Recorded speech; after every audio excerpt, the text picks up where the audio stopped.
Good morning, good afternoon, good evening, wherever you might be, and welcome to a post about J.K. Rowling. It's called Demystifying the Genius of J.K. Rowling. And I will be much more focused and concentrated than I was in my last post. I doubt she knew it at the time, but when J.K. Rowling wrote the first Harry Potter book, she was composing a cross between Ender's Game and The Worst Witch.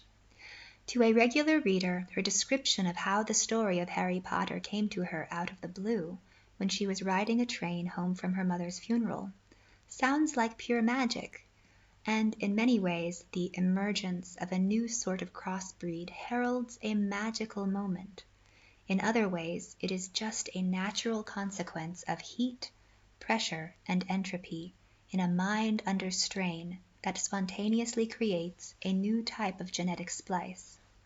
It is a natural process, unlike copy-paste mental CRISPR or GMO. To be clear, I do not think that J.K. Rowling took too many sequential elements from Ender's Game or from The Worst Witch. There is a length of a sequence one can freely use within one's creative witch's brew, and it tends to be around the same number of digits in a telephone number, or the same number of concepts an average person can hold in their working memory, as in 7 to 9 digits. Certainly, some people are able to work with multiple sequences at once and combine them in new and meaningful ways. Without these people, there would be no new stories. People who can't think about two things at the same time can't create stories in this way, and have to extract their narratives from either the real world or from previously written works. These sorts of people will rewrite both public and private domain stories in their own voice, and they only draw the attention of the law if they are too successful or if they have taken such a lengthy sequence from a copyrighted work that what they have done is obvious. The standard I use when I decide if something has taken too much from another work is, were 14 sequential plot elements used in both works? This is the standard Rowling herself used when she won a copyright case against a Russianized version of Harry Potter. So I will use that same standard when I compare her work to Ender's Game and The Worst Witch. In Ender's Game, with space tech replaced with magic, you have about 8 elements. The child is selected to go to a special school while his bully of a brother has not been selected. The child has stern teachers and strange subjects. The child makes new friends and enemies. The child learns to play a team sport involving flying. The child has a talent for this sport. The child has to defeat a troll. The child wins a simulated battle to defeat an enemy in real life, and the child uses new skills to defeat an evil force that was posing as a good force. So that's not very many, but it gives you a sense of the genome of the story. Now, in The Worst Witch, we have a child who doesn't know he or she has magical powers. The child goes to a magic school in a grand castle in a remote location. The child makes 2 best friends. The potions teacher dislikes the child. The blonde rich kid becomes the child's enemy. The school master is kindly, wise, and old. The child learns to fly on a broomstick. There is a man that makes all of the women swoon, but he's really a fraud. And the child makes mistakes and is almost expelled. So these 2 sequences, they're lengthy, but they are about the length of a sequence that an average person would hold in their working memory. These sequences are less than 14 points long, and the points of overlap are not quite as specific or unique as one would like if one were trying to prove that an author did something wrong. The narrative connection between all of the points also isn't terribly strong. It is said that when one borrows a lengthy, meaningful sequence from another work, one must add something to that sequence that creates new meaning, even if the sequence has been attributed to another author, to the original author. Now, in Rowling's case, she synthesized two sequences to create new meaning, two sequences that had a length of only about 8 elements, so consistent with human working memory. And she created new meaning through this synthesis. The works that she took those sequences from were already famous enough that no one would worry that she was hurting their ability to profit. In contrast, if a famous author steals a lengthy, meaningful sequence from an unknown author who hadn't had the opportunity to profit from their work, I think the situation is different. So I'm complaining about this, of course, because it seems that there is a tendency that has sprung up in the past years of industry insiders taking an unknown author's work and writing up an extremely detailed outline of it, like 55 points in length, with very unique elements, and then using that to generate a new work, and selling that and promoting it with lots of money that the original author didn't get access to.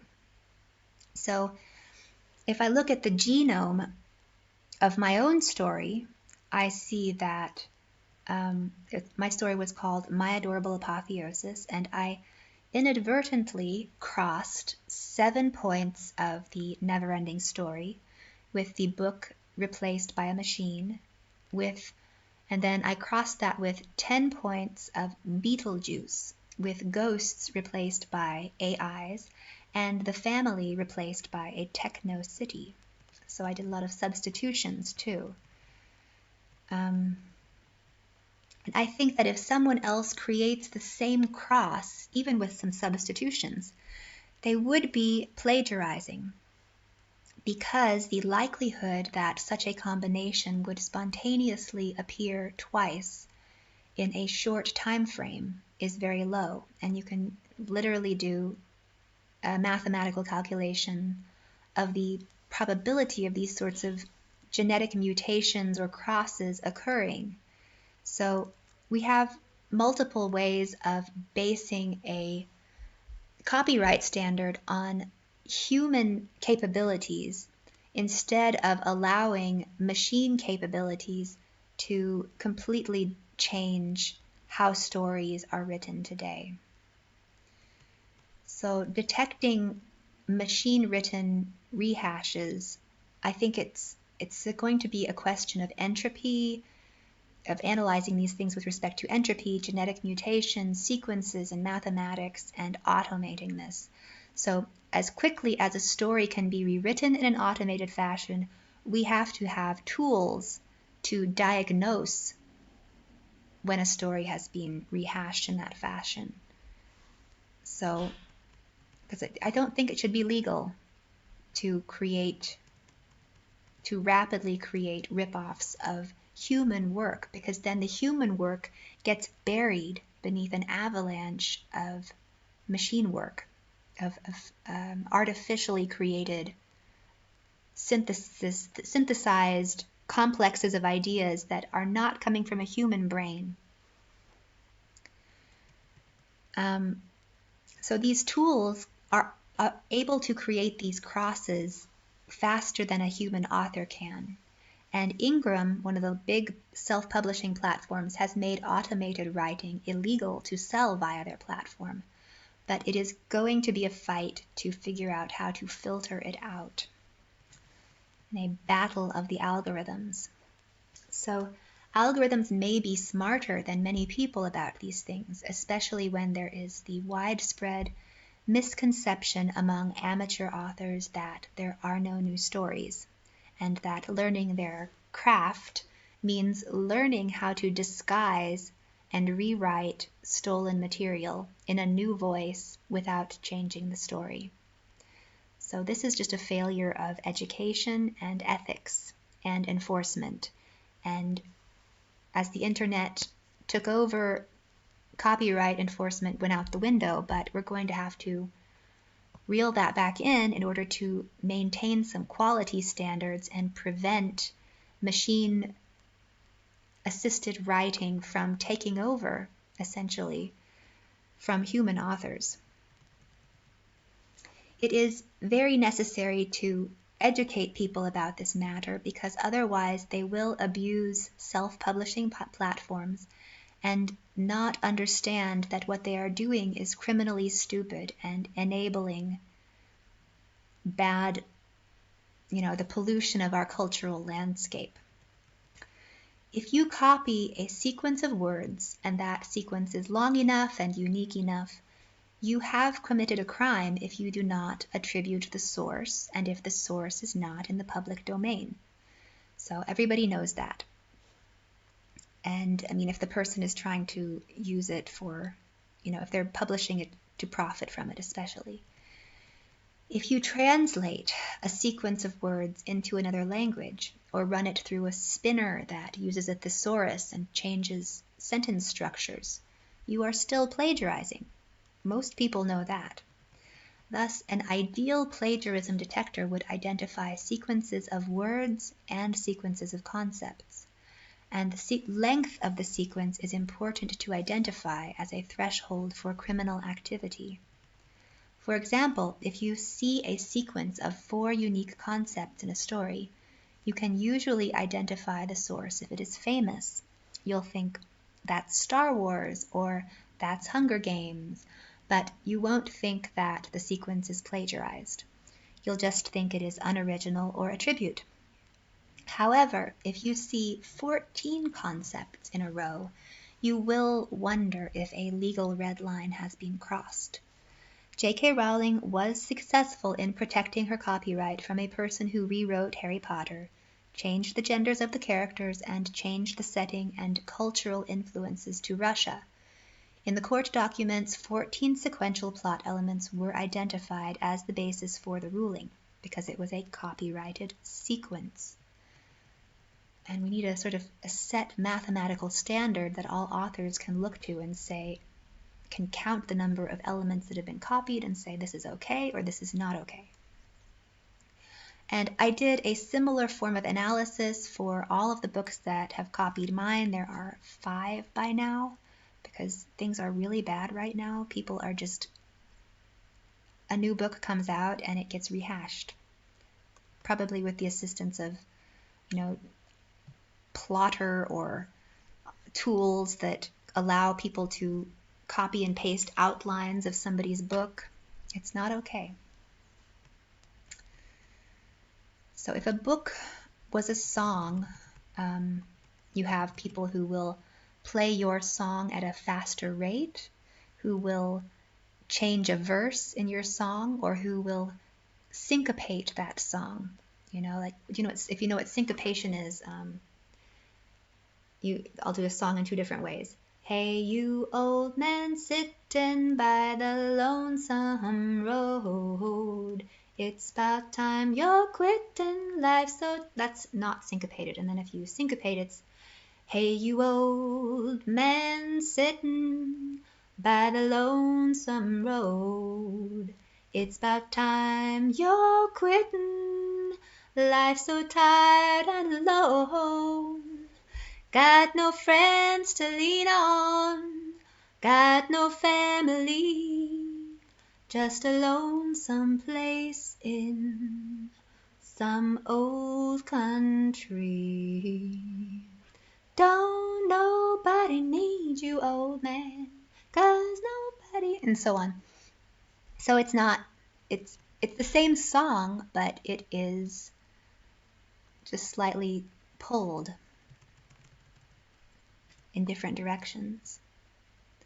Some people will take a plot sequence and copy and paste it to an earlier point in your book. I've seen that too. Another way to identify a copied sequence is to identify certain character types and chart out their appearance within the 2 books.